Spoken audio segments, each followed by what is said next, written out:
You're listening to the AZ Wildcats podcast. I am your host, Mike Luke, joined by, the snazzy John Schuster, the rugged William Brad Alice. I am the twerpy Mike Luke. All right, we got a lot to get to this show. Arizona takes care of business. Shu, I always ask you for the final score, but I got it this time. 97-50, if I'm not mistaken. Well, then, okay, I'm not needed. It's good to see you guys tonight. Have a great one.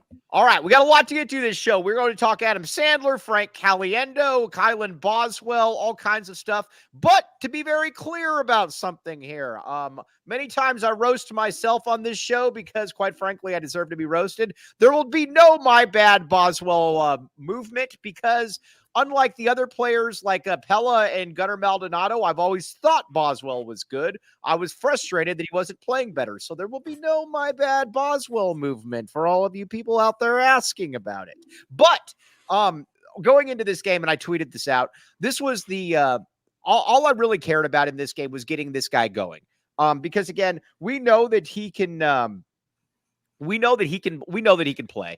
We know that he's a talented dude. This was a really, really good game. I get that this was not a full Colorado squad, but that Boswell pass, the confidence he played, he's a talented dude. Arizona needs to see more of that, John Schuster. Well, I think these are the types of games, and Brad, Mike, you and I discussed this after even the unfortunate Stanford setback, is that because of the way the conference breaks down and Arizona's overall talent, there are going to be a number of games left on the rest of the schedule where Arizona's going to do things a lot like this. Right. They're going to win games convincingly. They're going to be clearly the better team on the floor. And that's going to give guys who need opportunities to get right.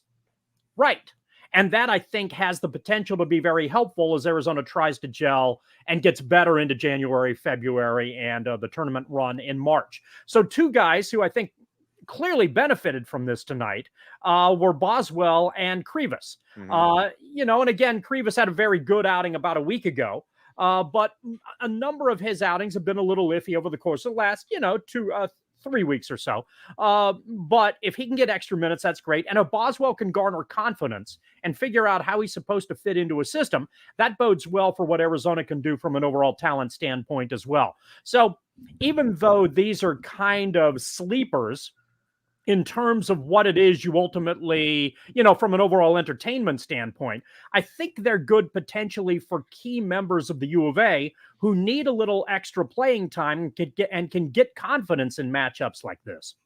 William Brad Alice. I think everyone had Sky is falling last week, and now everyone thinks Arizona can beat the Spurs. They're not as good as. How about the Pistons? Yeah, they're not as good as they were tonight, and part of that is Colorado, but they're not as bad. I mean, I saw people criticizing Arizona's whole defensive scheme. They were a top 10 defense a week ago before the last couple games. Obviously they took advantage of a Colorado team that was depleted, but they had played well without those two guys.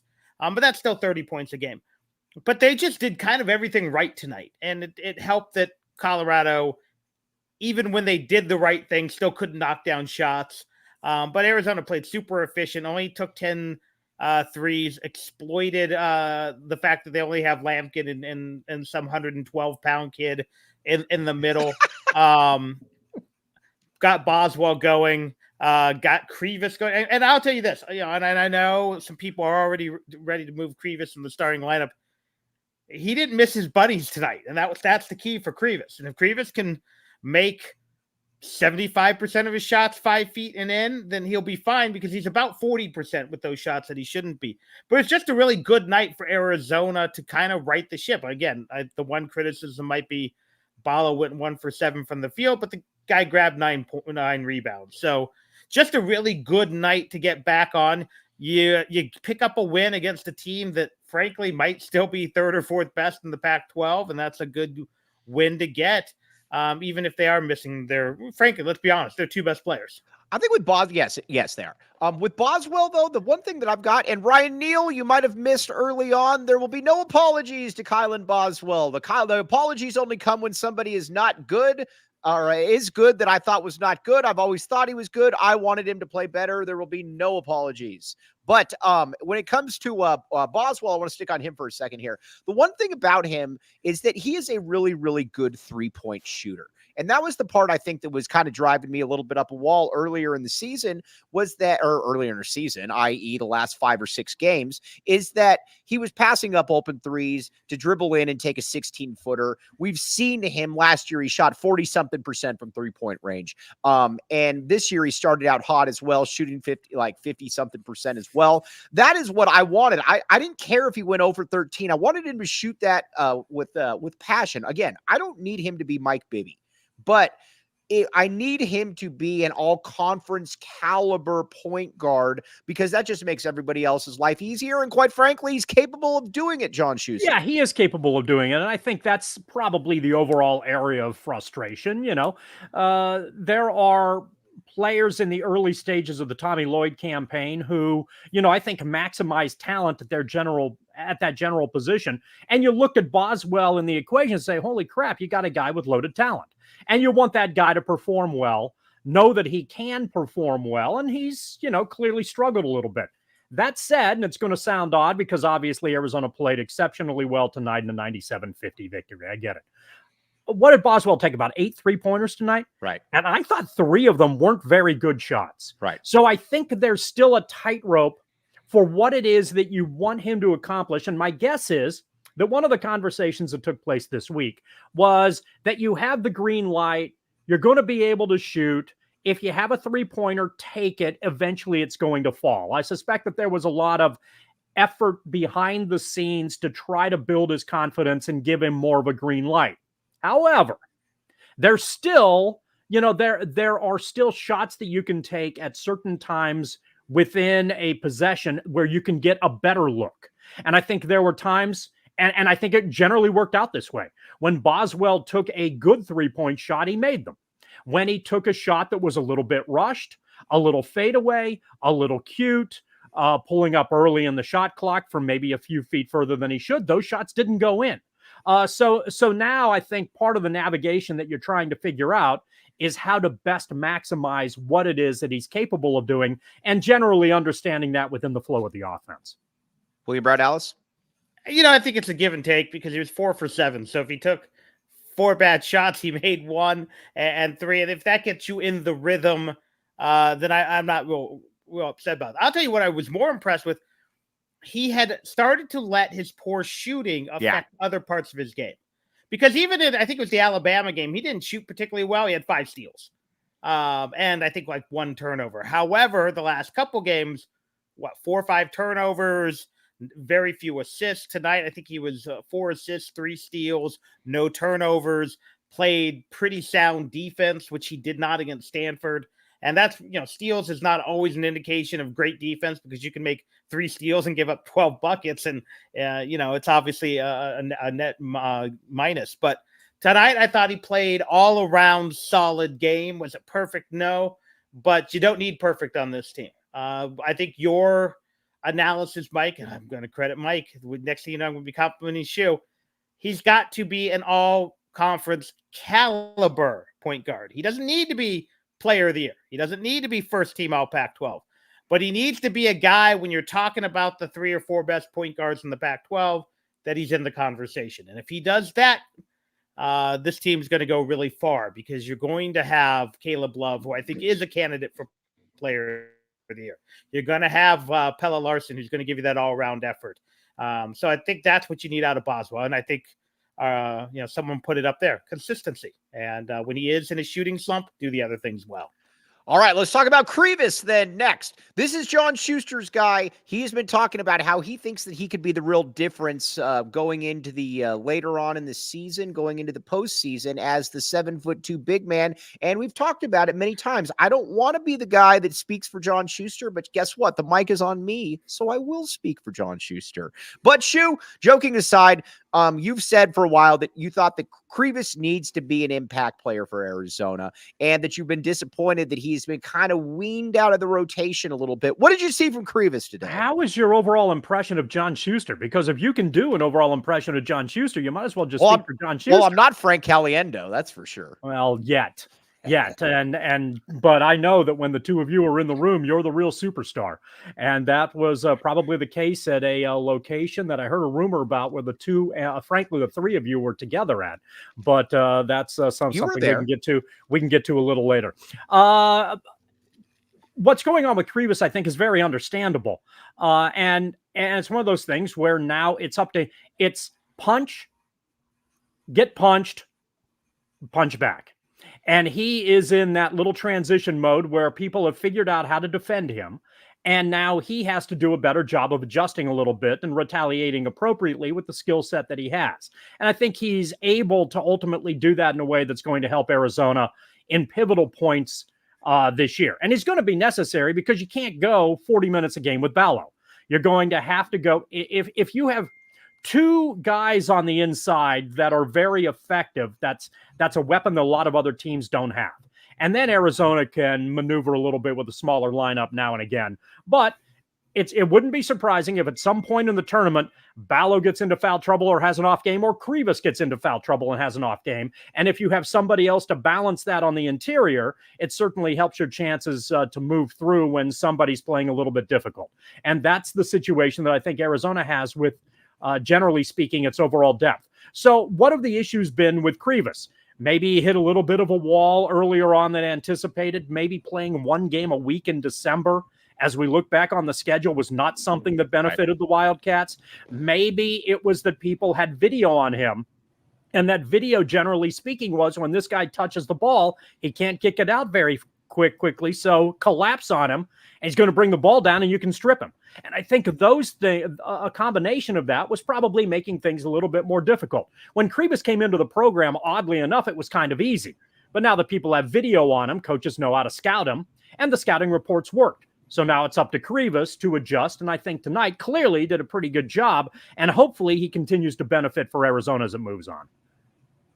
William Brad Alice, let's talk a little bit about Pelle Larsson, because we've been talking about him a little bit all week. Here's where I'm at with Pelle as well. I need these kind of performances out of Pelle, because again, when you are a good athlete, when you can finish around the hoop and you can defend, to me, that should always travel. It's one thing if you're a Damon Stoudemire and you have to pull up from the cactus, or, sometimes you could have a cold shooting game. But Pelle, to me, should always be invested in the game, always be interested, and that's what we saw tonight. I need more of this out of Pelle Larsson. See, I think the thing you need out of Pelle Larsson is I think you need him to be the Swiss Army knife. The Swedish Army knife, or the Swedish pinball. No, you need him to fill a role. And right. Tonight he picked up a little bit of more scoring. Some nights he can score 6 and Arizona can win by 30. And some nights he's going to have to score 20. Some nights he rebounded really well tonight. But some nights you need him to play better defense. And if that offense suffers, that's the beauty of Pelle Larsson. He's one of the few guys who can fill a variety of roles on this team. Ironically enough, I think Boswell is another when he's going well.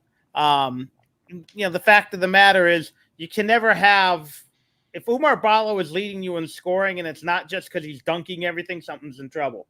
If Caleb Love is leading you in assists, something's in trouble. But if Pelle Larsson leads you in any of the 4 or 5 categories, it's probably because that's what you need. And that's what I like out of Pelle Larsson. So tonight, I think, was he 9 of 12 from the field? Fantastic. And if when Utah comes to town, he has to go 3 of 4 and dish out 6 assists, great. That's the beauty of Pelle Larsson. And I think, he is, again, he's just a versatile player, probably the team's most versatile player.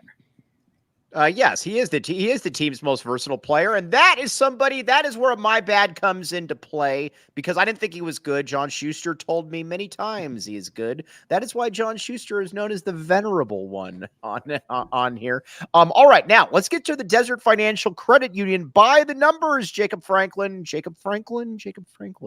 All right, here's the deal. This is presented by the Desert Financial Credit Union, Arizona's #1 credit union, named by Forbes. Let's see. That's, it's the #1 credit union, and Forbes is awesome. That's all you need to know. This is called a butt whooping. 56-36, 55-26, 9-4, 47-27. Did I get anything right? Did I miss anything here, John Schuster or William Brad Alice? What does John Schuster, what does Shu like to harp on this show on a fairly consistent basis, Mike? Rebounding. Rebounding, and Arizona, in addition to a lot of other things, helped themselves clearly in that capacity, especially on the defensive end. If you can limit a team to one shot per possession and cut down on those offensive rebounds for the opposition, then you have a great opportunity to be successful, and Arizona did that, along with a number of other very good things tonight. All right. Yes, I would. Now, what do you say? What do you think about that, William? I think I just heard every press conference that Lute Olson and Sean Miller ever gave. Rebounding. Oh, by the way, to the guy who threw it out there, no, Pelle Larsson does not go to Circle K. Circle K goes to Pelle Larsson. That is a great point. You know what? We have a Circle K read. Let's get the Circle K read in right now. All right. Now, John Schuster, when was the last time you went to Circle K? It's been a while. I drive past a lot of Circle Ks. However, I understand that today, just this evening, at the Grant and Oracle Circle K, Mike Luke, Adam Sandler, and Frank Caliendo were all at the Grant and Oracle Circle K. That's a rumor. I can't verify it, but I've heard it. And now it's your opportunity, Mike, because I'm not an impressionist. My shirt might suggest I'm Monet, but I am not an impressionist. And so I don't want to speak for you, but this is your opportunity to let us know whether it is true that Luke, Caliendo, and Sandler are all part of the inner circle. The three kings were not there, but I will say this. You can join the inner circle for free by downloading the Circle K app today. Terms and conditions apply at participating locations. Visit CircleK.com for details. All right, real quick. Frank Caliendo messages me about Frank Caliendo. He messages me about 6-7 minutes before the game. I'm getting some Cold Stone Creamery, heading back. By the way, have you guys been to Rolly's before? Mexican restaurant on the 12th Avenue? I mean to, and I've heard it's great. I am going there tomorrow. I'm very excited. We will talk about that a little bit later. But anyways, he messages me and he says, I'm going to be on with Walton for probably almost all the first half. And he sends me a picture and I said, awesome. I'm going to tweet this out. And he responds back in text and he says, dude, be a professional for once in your life and just sit on this. Didn't know what to say. I'm not a professional. I got excited, but I did want to stay. I did want to say that, though. What a journalism professional. I mean, yeah. No, haven't you heard Mike's not a journalist? I'm not a journalist. No. What a professional. That was that's just ethics right there. High-level ethics. That was Twitter last week. Mike, yeah, Brian Peterson does not view me as a journalist, and you know what? That's more than okay. I got stories. Right. Yes. I'm more than okay with that opinion from Brian J. Peterson. But back to the game though. Listen, I would have liked Colorado to have been at full strength. Because again, you're missing a lottery pick in Cody Williams, you're missing Tristan Da Silva, but you can only play who you can play. Again, I think Arizona just needed to get a very clear and convincing victory with the way that Stanford game went out there, William, and they were able to do that. Yeah, I mean, that's what I think the biggest, takeaway from this is it was a get-right game. And, do I think the way they played, would they have played the same tonight with the other two guys in? Not quite, but they're still winning this basketball game. I think against a full-strength Colorado. Would have been tougher, yes. But tonight they just shot out of the cannon. I mean, they were up. It's like the largest halftime margin victory since like 2005. Because normally run of death comes early second half, midway second half. This one came early. It was no doubt, frankly, for a while, for the first 10 minutes of the second half, it was pretty even basketball. I think Arizona was up 30 at the 10-minute mark.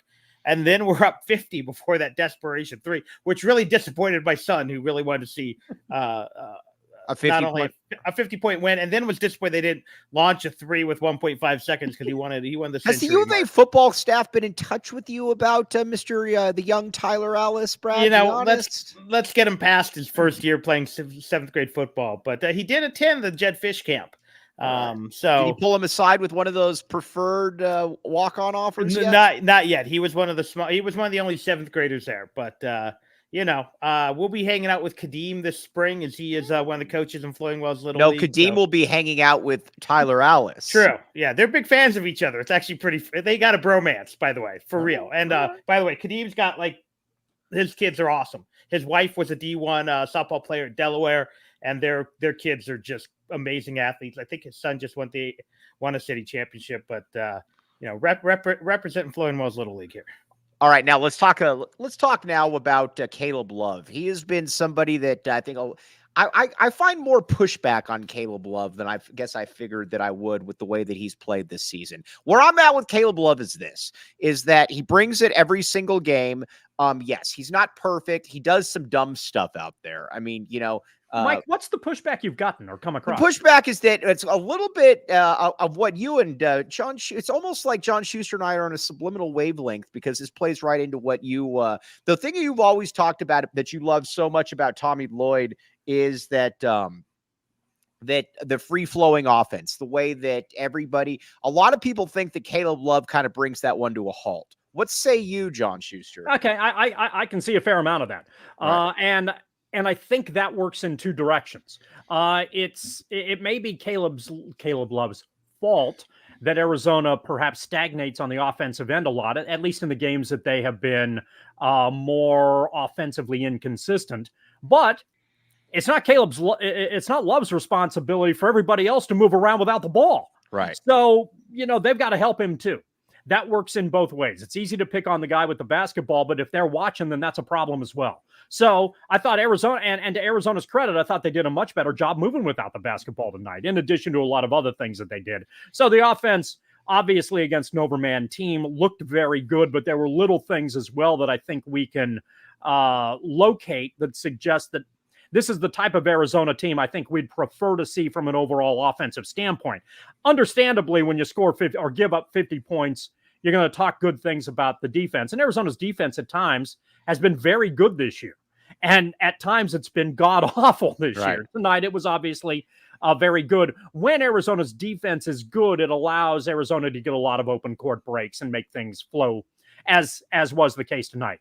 But in the half court, when they have to get into those situations, I thought even with Love on the floor, there was a lot more ball movement and a lot more moving without the ball, and I think that was helpful. So it's easy to put that on Love, but, there are four guys on the floor as well. One of them, the center, is probably going to prop his way more or less in the middle, but there are three other guys on the perimeter who can try to be a little bit more active. And that's not Love's fault. That's on them. Yeah, for sure. What say you, Brad? I honestly think this is best case scenario for Love. He's averaging 17 points a game. I'd like to see him shoot a little bit better than 32% behind the arc. It's a top 10 offense. He doesn't force that many shots, and he makes big shots. Even in the games they lost, Love was the guy hitting shots. So I think if you compare him to a guy like Mark Lyons, I'd much prefer. You don't like Mark Lyons. I'm not Mark Lyons. I like Mark Lyons is macho cojones player, but he made me yell about 4 times a game. No, he may have got you and I inadvertently fired from the postgame show too, because it was right after that season. No, there was nothing inadvertent about that, but nevertheless. Yeah. But our criticism of Mark Lyons may have led to our demise. But the fact is, I don't say that a lot about Caleb. But yes, occasionally, and it's usually on the same possession he gets the long rebound. He seems to have been the best case scenario, because we knew there were going to be times we weren't going to be happy with him. That's just the way he is. Would you rather, let me ask you this, in a vacuum, it's a good, interesting question. Would you rather in a vacuum, all things being equal, let's say you have an above average talented team, would you rather have TJ McConnell or Mark Lyons? TJ McConnell. And that's because I love pass first, floor general point guards. See, that being said, for this team, give me Caleb Love, because I know he can hit a big shot when it counts. And remember, Mark Lyons was on the floor for a couple of times where guys didn't want the ball so much. So, but additionally, but if you ask me between Lyons, Caleb, like Andrew does here, Lyons, Caleb Love, or Momo Jones, it's not even a debate. It's Caleb Love all day. All right, yeah. And now when he goes 1 for 12 in the Sweet 16, maybe we'll have a different conversation. But so far I have been super pleased with Caleb Love, because I knew there would be moments that he'd play hero ball, or that he'd do. Here's where I'm a little bit different though. I think players like TJ McConnell, and again, he's in the NBA, so he's totally Yeah, I mean, somebody in the NBA sees the same thing that Brad does in regards to that comparison. Correct. So I want to paraphrase that, or paraphrase. I want to preface it by saying that. But the thing that I would say though is that TJ McConnell, at least in college, felt to me like he was reliant on having good players around him. If you put an average team around him, I don't know how good they're going to be. Whereas I think if you have a Mark Lyons or a Caleb Love, they're going to be better with average talent around them.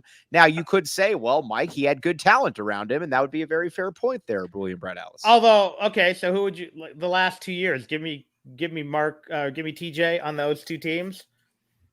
But I mean, TJ or Kirk Carissa. Come on. How about this? Since we're in alternate universe comparison mode, how about give me Tommy Lloyd coaching McConnell as opposed to Sean Miller? That's fair. That's fair. Because then you've got a point guard who maybe can. What is the 14 team average with Tommy? Exactly. Oh, yeah. I mean, 100 points. A lot. Right. 110 because they play a lot more like this team does, where they utilize that defense to get into offensive flows. But in the half court, they run some good stuff that I think McConnell could have been very successful with. The one thing about McConnell, real quick, and then I'll shoot. You got the floor. The only TJ was better. TJ McConnell was better. I get all of that, but with Lions, teams also dared TJ McConnell to shoot. Teams dared to, when you go into a game and they're daring somebody to shoot your set shot, and he also couldn't shoot free throws. Mark Lyons at the end of the games, say what you want, Mark Lyons was a monster at end of games. That was something that McConnell couldn't do. I'm a little bit more biased towards that, but I'm also probably wrong. Go ahead, John. No, not necessarily. I mean, they all did some really good things at Arizona, and I think we're all hopeful that, given the way that things are now and what we know that Lyons and McConnell, contributed to the program, that Love is in a position that where he can contribute Arizona a little bit more and play a role in getting Arizona deeper into the tournament. That would be great. At which point, we remember all of them fondly, and hopefully Love a little bit more fondly because he still has that opportunity. One thing I wanted to address that Brad talked about, though, a little bit more in depth, and something I'm a little bit curious about as this season moves along. Brad talks about Arizona being a quote-unquote top 10 offense, but I'm not convinced Arizona is a top 10 offense against top 10 teams. And that is an area where I would like to see them be a little bit more perhaps consistent or a little bit more tested. Maybe just as accurately, they're not a top 10 defense against top 10 offenses, and that's perhaps the area where they really need to excel. I'm actually far more concerned because defensively, I think they're top 25, but we have seen against, in their 3 losses, they got torched. Whereas in their 3 losses, the offense was pretty darn good against FAU. Not good at all against Stanford. Were they against FAU? They scored 74 in regulation.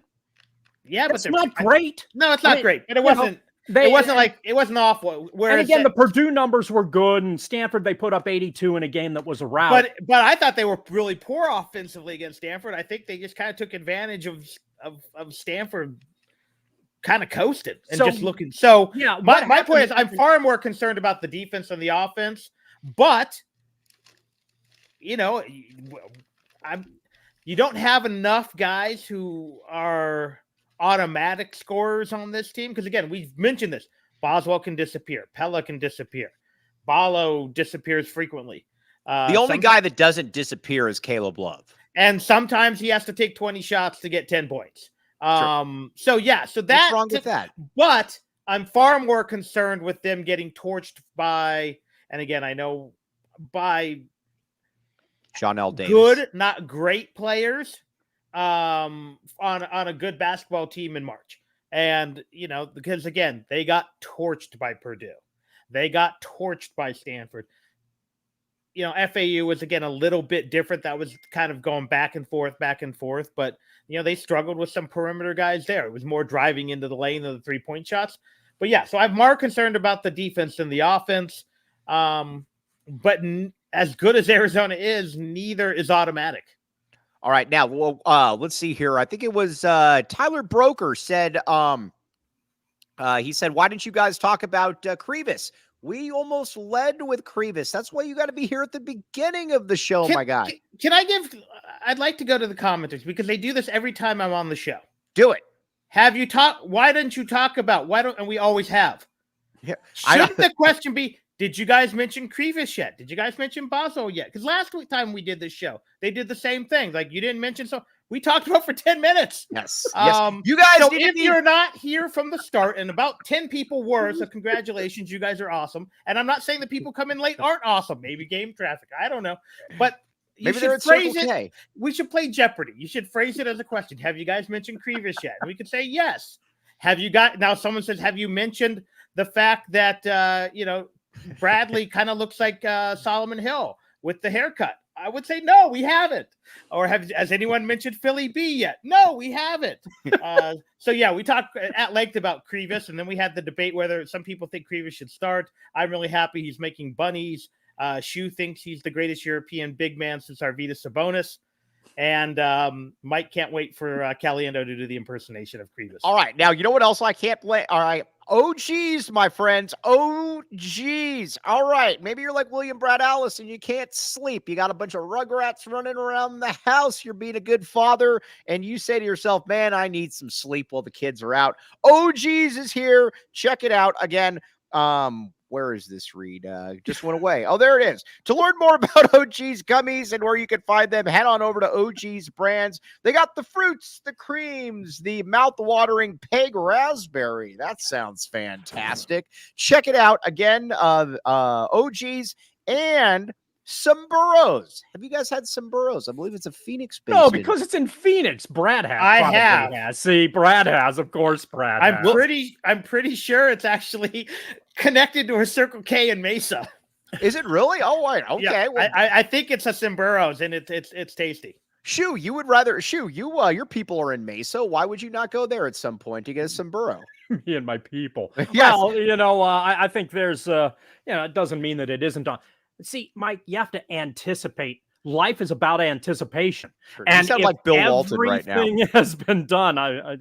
Then what's the point in moving forward? So it sounds like this is a 2024 resolution that needs to be accomplished. All right. Yes. More. All right, here's all you got to know about Sombreros. Let them cater all your holiday fiestas. And when you think of catering, when I think of the holidays, I think of MLK. But you also think of John Schuster. When you think of catering big parties, when you think of the man that is putting all of those together, that loves being around a group of people, check it. John Schuster is your man. Yes. Big or small, order online or find one near you by visiting Sombreros.com. Seasons eatings with Sombreros. Do you get it? I do. I bet that some burros could also cater the Luke Caliendo Sandler extravaganza at the Circle K at Grant and Oracle as part of an inner circle perk. We need to talk about Adam Sandler for a second. I've heard this from people. I have never met Adam Sandler. He doesn't hang out in my group of people. Yeah, but because you only like impressionist comedians. That's not, true. Yeah, that's true. Not B-movie comedians. That's true.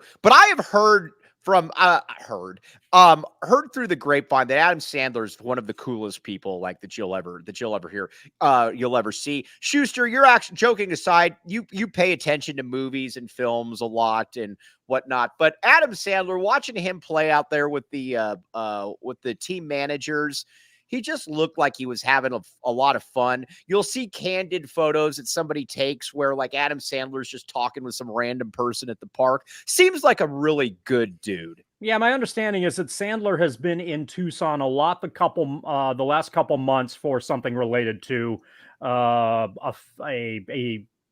distant family member health issue. So I'm hopeful that, obviously we're all hopeful that things are working out in that conflict. But all you have to do, in the simple version, is there has been a fair amount of social media upon his visits in Tucson, and they've all been positive experiences.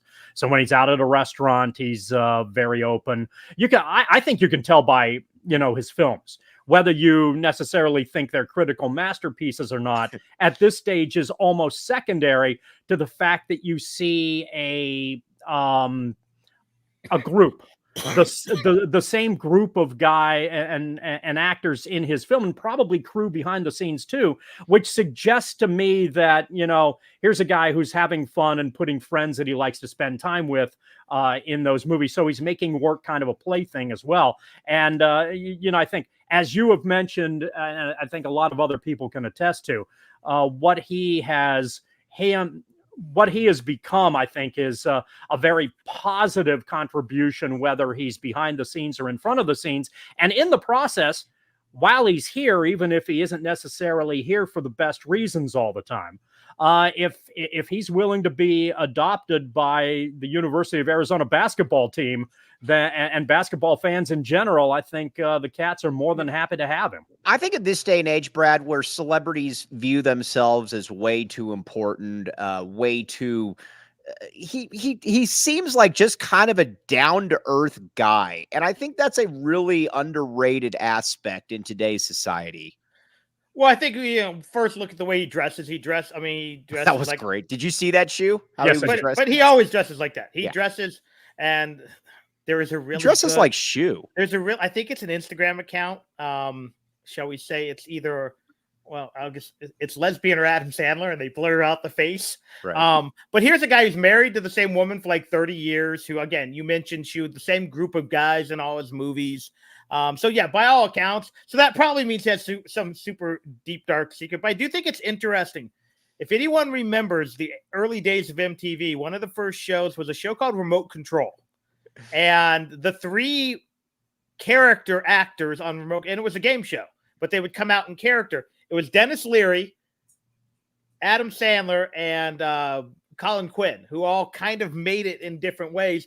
But they're all guys who love sports and all guys who still kind of rep their hometown. Sandler and as a New York guy, I think Leary and Quinn are Boston guys. So it's just kind of interesting that the three guys who were on this really low budget game show, all kind of, some made it more than others. Obviously, Sandler's probably close to got to be worth 750 million or something from all those crap. He's got John Schuster money. He's got Schuster money and Schuster clothing. But yeah, it's cool. And, that's the one thing that's really cool about Arizona basketball. Over the years, we've seen, and granted, his son was on the staff, but we've seen Bill Murray there. We've seen, members of the Diamondbacks there. We've seen pro golfers there. Not just the Terry Franconas of the world, but some fairly large stars, the Frank Caliendos of the world, who, may not be as big as he was in his heyday, but still a pretty big time comedian. And it's cool to know that, I'm not sure if, Adam Sandler had a sister in Pullman, Washington, he's going to a Washington State game and playing with the managers there.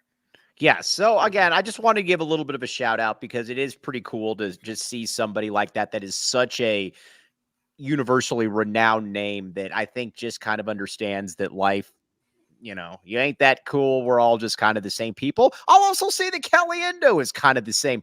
This is Schuster saw this, and this is more of a reflection on Caliendo than it is me.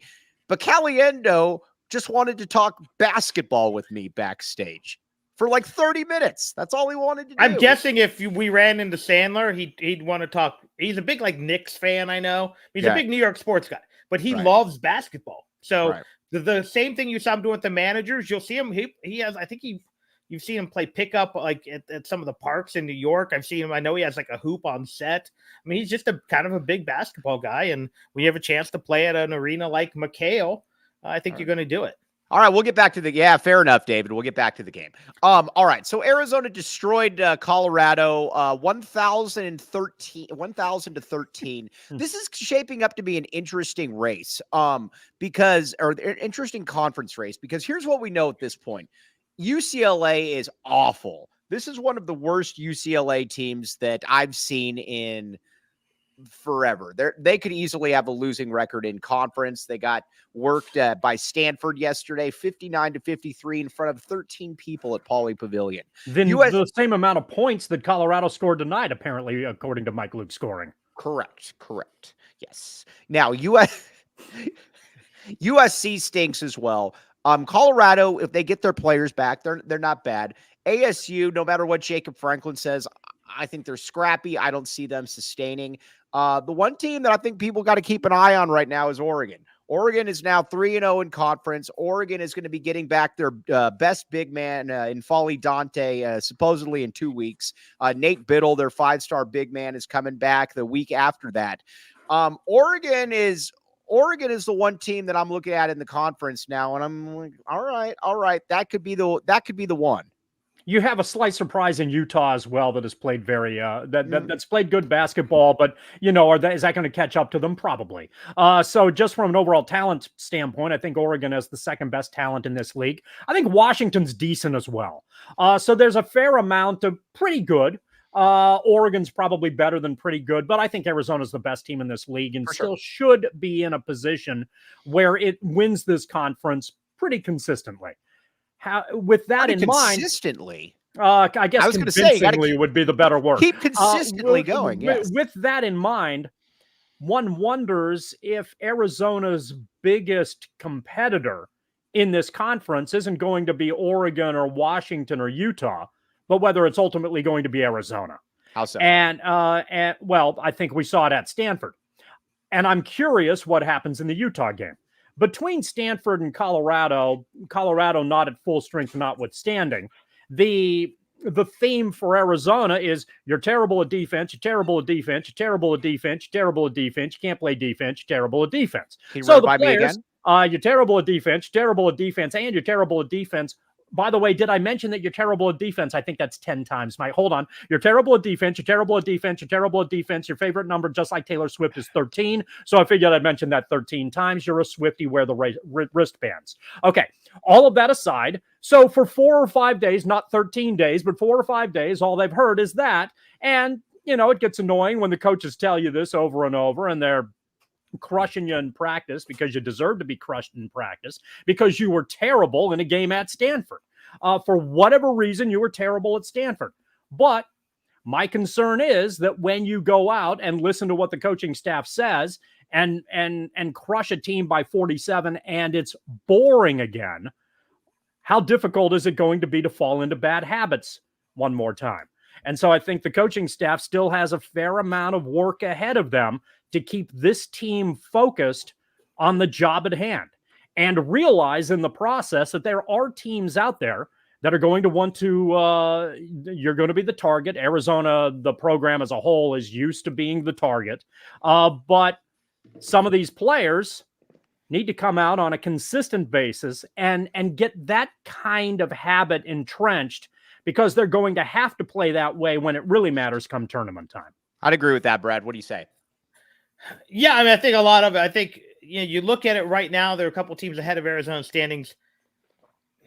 It really feels like it's going to be a two-team race with Oregon and Arizona. I just don't know how long. Again, I agree with you, how long Utah. We've already seen Washington, who came into Pac-12 play looking pretty good. They're 0-3 all of a sudden, which is bizarre because they looked kind of good coming into the Pac-12.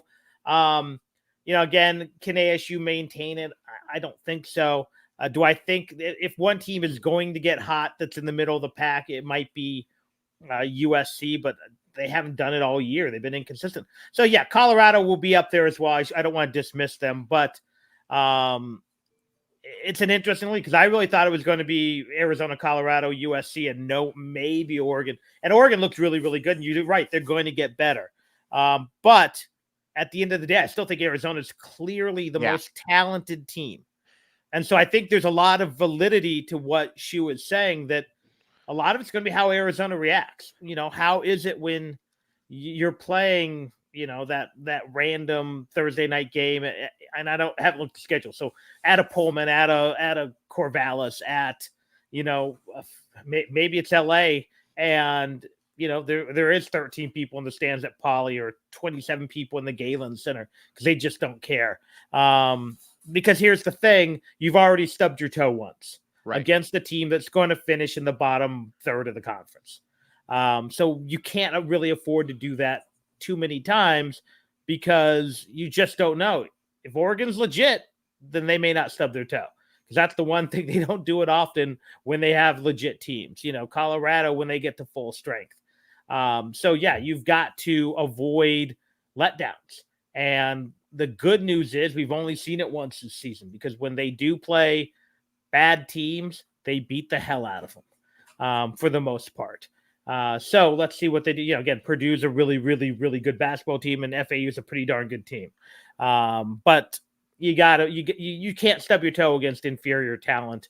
And you can't lose. You got to still win more than you lose against the top teams. All right, now BetMGM. You might say, Mike, where can I bet on all of this? Thanks for asking. BetMGM, that's where it's at. Again, check it out. BetMGM Sportsbook, my friends. Sign up for BetMGM now. Use bonus code PHNX. Place your first BetMGM Sportsbook wager through BetMGM Sportsbook mobile app of at least $10. If that bet loses, your bonus bets will be available once your initial wager is settled. Check out the show notes for full details. Again, back the A and back the BetMGM Sportsbook app. Let's hear Shane Diefenbach with the description.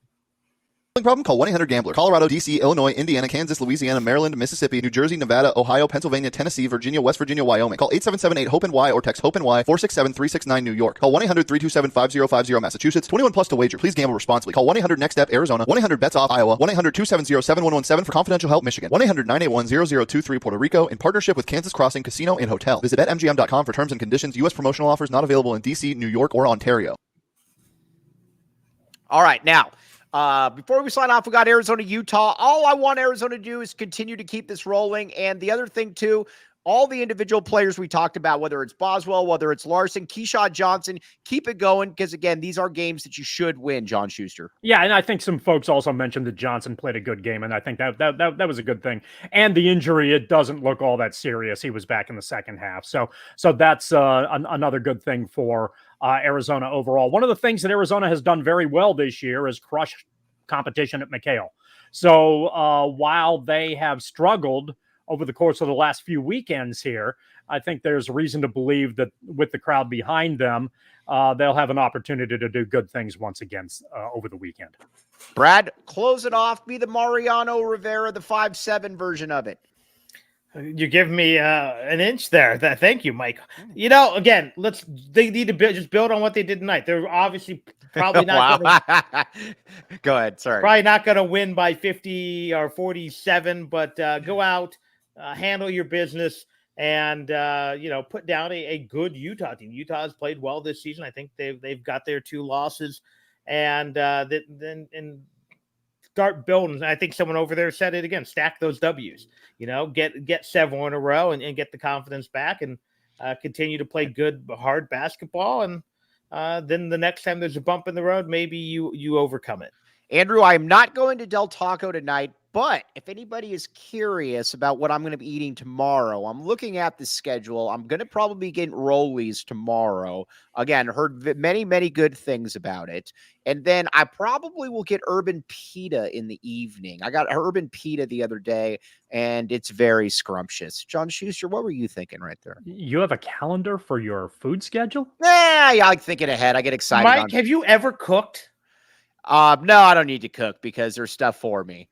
I'll take Andrew, I'll take his own personal chef, Brad. Dude, yeah, why? Brad, I pay money to these chefs to cook for me. By the way, I'm shocked you don't. I thought you only went to fast food places. I'm shocked that you even know of these local restaurants. These are all, but they're fast food local restaurants. I'm very pleased. Yeah. But I guess. Have you been to Urban Pita? Have you guys been there before? I have not. Have you, John Schuster? Which one is that one? It's on Congress, right by probably not. If it's on Congress, probably not. Or it's right by that parking garage. It's been there forever. Okay. I've driven past right there, and I haven't driven past it at least as often as I drive past Circle K's. You should check it out. It's very good. Also, I got a question for you. For me or for both of us. All right. So Kyle Dodd is coming on tomorrow to talk Arizona basketball. Is he fantastic? Yeah, Your buddy Kyle. My buddy Kyle. How is Kyle doing? I hope Kyle had a good holiday. Where does Kyle rank amongst people that U of A fans don't like? I think this is probably a better question for Brad than for me, but I will throw the softball to Brad and suggest that he's in the top 10. I would say he's definitely top 3 or 4 of ASU players, but I'm not sure he cracks the top 10 because I think UCLA probably occupies 8 or 9 of those spaces. Is he at the top for UCLA or ASU players though? I remember he was really, and I like Kyle Dodd, but he was really. You only like Kyle Dodd because Kyle Dodd gave you crap. I want to say that it's true. I think people remember Kyle Dodd because of the Kevin Parham incident. No, it wasn't Kevin Parham. It was it was Luke Walton. Kyle Dodd was way before him. Yeah, you're right. The Luke Kevin Parham and Luke Walton very often confused for each other. No, but there was I forget then the guy who Parham just got in the face. Ty Abbott for doing something. Yeah, it was a similar action. But I want to say people probably dislike Harden and Headache maybe more. Who was the guard that everyone thought was going to Arizona, but they took Nick Johnson instead? But he threw down that one. They upset the 14 team. My guess is, but I think they remember Dodd more. But right. I think if you actually talk about guys who had a bigger impact, they might take those guys. I think he's up there. I think they remember Dodd more only because Mike Luke and Kyle Dodd are best buddies now, and they do broadcasts on a fairly consistent basis. But didn't Dodd do one of the best things for Arizona as well? Didn't he give Arizona Kyle Fogg? He did give Arizona Kyle Fogg. So, I mean, that's a good thing. He does have a very funny line, though, when he says that he and Eddie House against Cal combined for 63 points. Granted, Eddie House had 61 of those, but who really cares? But on that note, no, I like Kyle Dodd, Wrigley, Maddox, Lute Addison. That's a great name, by the way. I've had two of those are names of dogs I've had. Maddox?